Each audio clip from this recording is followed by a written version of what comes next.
ഇവിടെ മാർക്കറ്റിൽ ഫ്രീ ആയിട്ട് കിട്ടുന്ന ഒരു സാധനം വിറ്റിട്ട് കോടികൾ ഉണ്ടാക്കിയ ഒരു കഥ ഞങ്ങൾക്ക് അറിയും എന്നാൽ പറഞ്ഞു തരാം കേട്ടോ.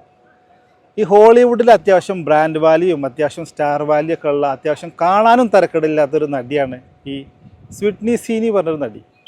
ഈ സിഡ്നി സ്വീനിയുമായിട്ട് ബ്രിട്ടീഷ് കമ്പനിയായ ഡോസ്ക്വാച്ച് എന്ന് പറഞ്ഞൊരു കമ്പനി ഒരു കരാറുണ്ടാക്കുകയാണ്. എന്താണ് ആ കരാർ എന്ന് വെച്ചാൽ, സിഡ്നി സ്വീനി കുളിച്ച വെള്ളം ഉണ്ടല്ലോ, ആ കുളിച്ച വെള്ളം ഉപയോഗിച്ച് സോപ്പ് ഉണ്ടാക്കുക, എന്നിട്ട് ആളുകൾക്ക് വിൽക്കുക. ഇതാണ് കരാറ്. സോപ്പ് ഈ കമ്പനി ഉണ്ടാക്കും.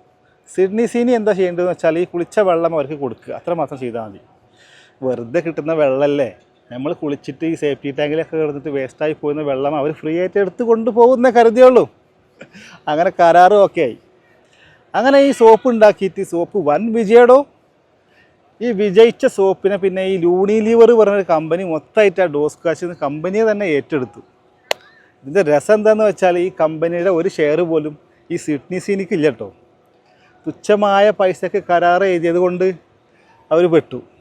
നമ്മളിവിടെ ആളുകൾ 5 റുപ്യക്ക് കിട്ടുന്ന സാധനം 10 റുപ്യക്ക് വിൽക്കുന്നു, 10 റുപ്യ കിട്ടുന്ന സാധനം 15 റുപ്യക്ക് വിൽക്കുന്നു. ഇതാണ് ബിസിനസ് എന്നാണ് കരുതിയത്. ഏജാതി ബിസിനസ് ആശയം. വെറുതെ കിട്ടുന്ന ഒരു പ്രോഡക്റ്റ് വിറ്റ് കോടികൾ കൊയ്യാണ്. ഇതൊക്കെയാണ് ബിസിനസ് മക്കളെ.